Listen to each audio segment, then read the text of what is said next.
Greetings, travelers. My name is Nick Murphy. And my name is Satchell Drakes. Hey. And welcome to the Cinephilia Anonymous Telecast.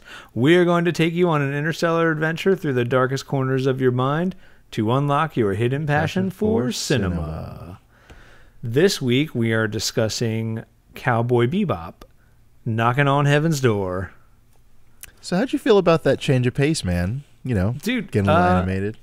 Yeah, dude, it was interesting. It was a good, coming off of like a really heady movie. And yeah, so last episode we did Interstellar, which was very trippy, very heady movie. And we did a little different. We did a live stream, and we, instead of kind of gathering our thoughts, it was very spur of the moment. We watched the movie, ate some Chinese food, which was delicious, and then jumped right into the podcast. And dude, I still think about those Philly cheesesteak egg rolls. That's where it was at, man. Dude, how good are they? Right? They're probably terrible for you, but whatever. I felt it, but I was like, I'm not even mad at that. You know what? Dude. Going down, it was good. Yeah, exactly, and that's all that matters ultimately. Yeah. We really hope you guys enjoyed the sort of spur of the moment thing, and I mean, time and time again, you guys. I mean, really what sort of birthed this podcast in the first place was, at least in part, was really positive feedback to just kind of in the moment banter that Nick and I would have. So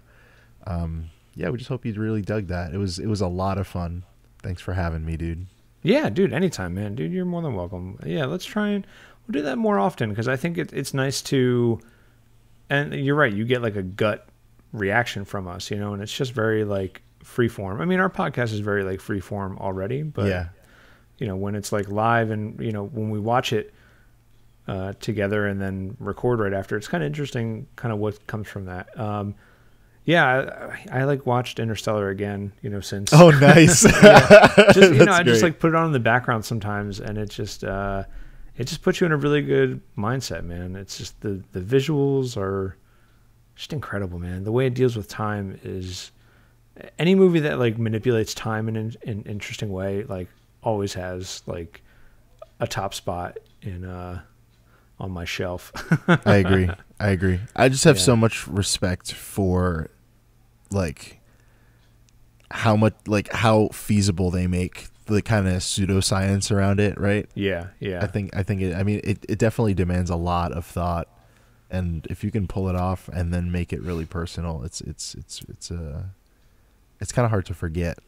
Yeah, I mean, it's a feat in storytelling in itself, and sometimes like science fiction always kind of like walks that line between like technobabble and coherence. They kind of have to like be somewhere in the middle of that, and if you go far one way or far the other way, you kind of I don't know, the diehards get kind of mad either way, Yeah, they get mad either way. But but there definitely is a way to approach it. I think there is. I mean, to what you're saying, I think there is a right and wrong way to approach it, and probably the right way is to not make it seem as if you need to prove all the things that were in the movie. It's like when we went over Inception, and you were just like, you don't have to explain the suitcase, and they never explained the suitcase. Yeah. And it was totally fine that they didn't. And if they tried to justify it, they would just be inviting unneeded criticism for a movie that stood well on its own without it. Yeah, and when you use like science as a story method, you're automatically inviting criticism in the sense that like, well, science doesn't work that way, or that science doesn't work that way. But like, movies aren't about science working well. Sometimes when people are fighting, they need to tiptoe across treetops because it's just more interesting that way. And that's, you just got to go with it. Yeah, definitely. So cool. Hey man, so let's jump right into Cowboy Bebop, man. Yeah. Let me unpack this real quick. Do it. So man. Cowboy Bebop, Knocking on Heaven's Door. Over here, it's just Cowboy Bebop the movie. I hate that they do that. You don't have to do that. But it's and that's what I was confused. Thing. I was like, wait a second. Let me make sure I buy the right one to watch it. Yeah. Where'd you end up finding it? I couldn't find it anywhere digitally. And then I remember. Yeah, I just wound up getting it on Amazon. I think I got it for like $10 on Amazon. It wasn't too bad. Okay, cool. But in like hindsight, it kind of wasn't worth it because it like the Blu-ray disc just comes with the movie. There's no special features. It just Really? The movie. Yeah, it's really strange, man. I was reading some of the reviews. Dirty. Yeah, everybody was like, high def is great and it's great to watch that way, but like apparently the DVD version comes with all this making of stuff and all these like little featurettes, but yeah, this Blu-ray disc is just the movie and that's it. Huh, that's weird that they did that. Yeah. I have the I remember that in the little I had like a Perfect Sessions box set, which is just like the anime show, and then I remember it always had an extra slot for the movie. Oh, that's cool. I just opened it up and I was like, oh, I guess I got it when I was some point. like freaking 12 years ago. Yeah. and put it in there. Okay, I forgot. Well, here it is. Dude, that's awesome. Yeah, I still have to go through the special features. I never did that. But nonetheless, Cowboy Bebop the movie is so what I really like, I'd have to say, what keeps Cowboy Bebop in my mind. Now, we're not going to talk too much about the anime show. It's really just going to be a focus on the film. And one thing I really loved about the way that this movie was done was that it can stand on its own, and it really doesn't care that much about people who are fans of the show. Sure. I think that's totally fine, because otherwise it just kind of becomes this tumor on a series, rather than it kind of like standing alone really well. And so for people who don't kind of get the setting, it's an anime that's not really an anime, right? It's it's a East meets West, past meets future kind of setting, where you have this Western, and you also have this futuristic Neo-Japan kind of thing, and they're both married. So it takes place on Mars after this like post-apocalyptic like Earth thing. Like for whatever reason, like no one's on Earth, everyone's left Earth, and right. I think the year is like it's like 2070 or something like that. And you're pretty much in this universe where people have settled on other planets in the solar system. Yeah, and you have 4 major characters. You have Spike, Jet. These 2 guys are both essentially like ex-military people from past world. You have Faye, who is like a fugitive turned bounty hunter. All these people are bounty hunters.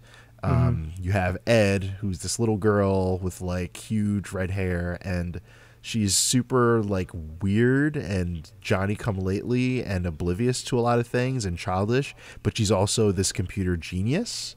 Right. So that's where she gets her respect. And yeah, that's the 4. And then there's Ein, is just like a robot dog. Yeah. I was gonna say, I was like, dude, you can't leave out the dog. Yeah. So essentially, what happens is this whole film takes place during the week of Halloween, and there's this mysterious dude who we later find out his name is Vincent, who blows up this truck in like sort of like the center city of Mars. And there's this pathogen that kills a whole bunch of people, and what it actually ends up being is like it's like a protein-based nanomachine that mimics human lymphocytes and like destroys the human body, and then when it's done, it breaks down into protein, so you can't actually like trace where these things are coming from. So it's essentially like chemical warfare, right? And his accomplice is this British hacker kid who looks like me. Named I can see it. Yep. Named Samson. I think his name's Samson. Yeah. And Samson makes. No. Wait, what? No, I don't know his last name. I was trying to like do a riff off of Satchell. Oh, okay, yeah. Samson something. I have no idea. Yeah, Samson something. So pretty much the entire act 2 of this film is them kind of like chasing them down based on these different clues that they have, and like Ed uses his tattoo to find out like information. She's using the tattoo to find out background information. Spike is traveling all over this world, which leads to these really beautiful locations and diverse areas. It gives you a really good sense of place. Trying to find more information about this like nano drug chemical warfare thing. And Faye's trying to track down Samson because she knows that he's sort of involved in what's happening. Yeah, I enjoyed that part about. It seemed like each of them. So full disclosure, I know Cowboy Bebop kind of through the zeitgeist, I guess. I've never seen the show. I think I watched one episode one time, but I just didn't get into it. Everyone I talk to like loves it and like recommends it ad nauseum to me, but I just never got into it for some reason. It's just one of those things I just missed, kind of like The Sopranos. I just missed it. Sure. You know what I mean? Oh yeah, I feel that way too. Yeah, I did. Yeah, so like I would like to get into it. But one thing I did like for someone who didn't really know the characters other than like, oh, that's Spike. I know Spike. You know what I mean? So like it was cool to understand how each character operates in that kind of sequence. It's like, okay, well, this is like a giant detective movie. Like everybody's trying to like track down this guy, this fugitive guy, and you get a sense of the characters because each of them is using what they're good at. You know, like Ed is like doing the whole internet like sleuthing based on like clues and stuff. You know, Faye is like kind of like tracking people. I think Jet talks to some military guys, right? Like he's like trying to find information that way, and then like Spike is kind of goes this like direct route. You know what I mean? So you really get a sense of the characters and how they all kind of operate in a sense. Like having no background on these characters whatsoever, you really get a sense of who they are in these sequences and like what their past is kind of like in those sequences, which is kind of nice from like an outsider view, you know? Definitely. And I'm sure what also helped. I mean, now I'm just like doubly curious to know how this landed with you as someone who didn't have like the aid of like growing with the characters through the show. Like there were, so one thing I liked in addition was that in these moments where they're each like to their own personality type going about their way to like find out more about this crime, there's these in-between moments where you get to see them interact with each other, whether they're like lounging or like complaining or like riffing on each other and stuff like that. And you kind of get this idea that Faye's this prima donna, right. Jet's the alpha dog, Spike is like, I don't know what he is. He's kind of like, he's kind of like he's like the Iron Man of the group. You know what I mean? He's kind of like, that's exactly what he is. Good call. Yeah. The sarcastic playboy kind of thing. You know, he's just kind of does his own thing. You know, I imagine some kind of sequence where like, I don't know, a big giant like thing is exploding and he like looks up in the air at this thing crashing down and just like takes one small step and slides over as it crashes down. You know, just like cool, calm, and collected in any situation, whatever's happening. Definitely. Yeah. I definitely so how do you overall, how did the character development land with you? We can get to the other stuff, but how did sure. So from a character standpoint, I felt like I was trying to play catch up the entire movie. So having seen minimally, you know, like an episode or two, I was aware that they were kind of like they were bounty hunters. And I remember like this TV show that they would watch all the time. They would give them information about upcoming bounties kind of thing. So that was in there, and I was like, oh, okay, that jarred like a memory. And I was like, oh, okay, I think I remember that. Yeah. But you know, you get that information as a viewer that's kind of what happens and stuff. But as far as plot wise, I was, you know, following along no problem. Like everything made sense. There was the 3 acts and everything kind of worked out, and the plot was like basically stop this guy. But from a character standpoint, I didn't really feel any kind of growth. I just kind of felt like these are the characters, they're doing this thing, end of movie. Do you know what I mean? Yeah. I guess like reading after it, I guess I had this expectation. So as I'm watching, I'm kind of like reading a little bit about the movie and like where it falls, because I didn't know if it was like a Firefly situation where the series was over and then they made this afterwards. Is that I believe that's what happened. Yeah. Okay. So I guess I assumed it would be, and part of the reason I asked you this question is because the Shinichirō Watanabe, the director, he said he wanted it to stand by itself and to not depend on the show as a means of like as any kind of foundation. But gotcha. See, I always feel like that's kind of the hard thing, because I feel the Serenity and Firefly kind of tried to do that, and I think they were successful in that sense, because I had seen some of Firefly, watched Serenity, fell in love with the whole thing, and then went back and finished Firefly and everything. But even that, like even Serenity felt like a complete movie. Like you didn't need to see Firefly to understand and feel for the characters. They all kind of like shone through, and you got like a hint of who they are and what they were doing and their emotional thing. For me, I didn't really feel like there was any kind of that growth. It just felt it felt like The Fugitive, or like a caper movie or something, where they're just like, that was the plot and that was the objective, but I didn't really see the character growth. I guess because I didn't have a good basis. Like maybe my view of the whole thing is kind of like at this kind of far away thing where like their growth was possibly there from from like the episodes or from the series. But for me, it just wasn't at a steep enough arc to notice. Do you know what I mean? No, I know what you mean. I actually agree with you. Okay. There wasn't really that much growth. Even if you kind of watch through the series, it's pretty stagnant. And I wonder. So is the series is there like a I'm there is growth, and sometimes as I kind of watched the film again, like the last time I watched it, I was not an adult. But watching it again now, there are some things. So I was really happy with it. I mean, for myself, nostalgia does not get that many points with me. Like personally, I feel like I'm constantly changing. It's very easy for me to distance something from the past and like see it as silly or like a waste of time. If it actually is a waste of time. And surprisingly, there were some things that I still appreciated, and I kind of went on a whim by thinking, like suggesting this, feeling like there was something about it that it wasn't just going to end up being like this weird childish fever dream, but that there actually was going to be substance there. I think creatively there were a lot of decisions there that were really like interesting.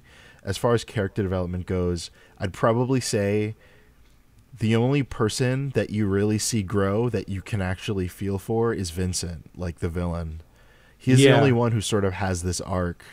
And even though he has this history that's kind of spelled out in the movie and then resolved in the end. And even Electra, was that her name? Yeah. The other character, even she had kind of like this growth that you see. But the other characters really just felt I don't know. Yeah, they felt like static. Kind of. Yeah, they were very static, and they felt like for a series and a movie about these characters, they felt in the background. Right. Do you know what I mean? It felt like all the focus was on Vincent, and everybody else just kind of was chasing after him, and both as characters and in the development sense. You know what I mean? No, definitely. It was inverted in a kind of way where usually, I don't know, there's a whole bunch of superhero movies out, like they all start the same way tragically with the origin story. Like you get an origin story, you feel for and sympathize with the hero, and the villain usually has a personality that's paper thin. They just want to rule the world or have all the money or have all the things. Yeah. It was kind of flipped on its head where you have this villain who actually his motive is kind of ambiguous, because he's like in this weird position where he was tested on for this drug. He received this antibodies for it, but one negative side effect is that he can't tell the difference between a dream and real life. He starts asking a whole bunch of like unanswerable existential questions. He's having constant hallucinations with these butterflies that serve as lights from like the nanomachines reaching his brain. Yeah. And as he's sort of like explaining his situation, you kind of feel for him like later on, like that's like Act 2, Act 3, and there's the mystery in his lack of motive makes him really interesting and three-dimensional. And then the characters chasing after him just seems like the boys are back in town, like the gang's all here. They're not. There isn't really there isn't really as much there as there is with the villain. I got this I've had like Blade Runner on the mind recently, and I mean that's like most days for me. Like it's probably it's hands down like one of my favorite movies. It's one for the tombstone. But yeah, exactly. Yeah, please do. But I couldn't help but feel the climax and kind of like the last act kind of helped for me. It had this Blade Runner aspect, and visually, I can't imagine that they weren't inspired in some way by Blade Runner with this kind of like Neo Tokyo kind of world, and or yeah, definitely. But even at the end where it's raining, our main villain is having this crisis of self and questioning his existence about what is real and he just felt like a very Roy Batty kind of character from Blade Runner, where he's having this realization in the rain. I couldn't help but like draw that comparison too, and even like even Blade Runner kind of felt like that too. Like I mean,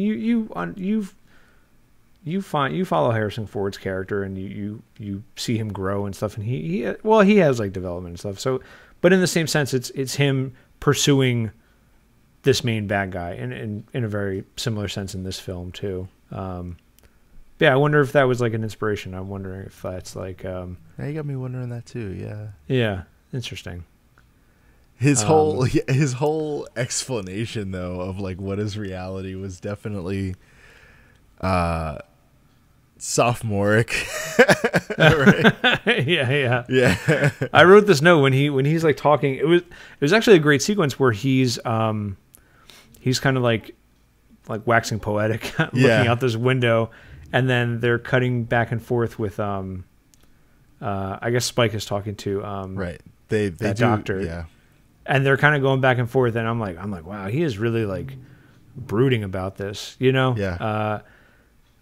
And I wonder if it, as an audience member, I wonder if it would be more beneficial to see like those events that they're describing unfold beforehand, or I mean, he's describing them and you're seeing like these flashes of it like live as it's happening. So I don't know if it's better to see that stuff now, or seeing it before maybe would have like set his character up as like a little more sympathetic. But maybe they didn't want that for the villain. Like I guess you don't want like a sympathetic villain right off the bat, because then it's like, well, they might as well have done it. I mean, yeah. I mean, it's like those heroes are giving that bad guy a hard time. He's had a hard life. I guess it is kind of better to play that close to the vest and like reveal it, the way they did. I could agree with that. I think what I got hung up on, no, definitely in that I was going to use that scene as an example, but now I'm kind of seeing, I kind of land with you with, if they really played into who Vincent was, he'd immediately have my sympathy, just being like, a war veteran, right? And and a volunteer for experimented on and like manufactured in a sense. It's like, can you blame him? For what he's doing. I don't think so at all. I will say around that period, like, and maybe it was really necessary because the story was super complex, but there was a lot of explaining. Yeah, like, man. I wrote this note.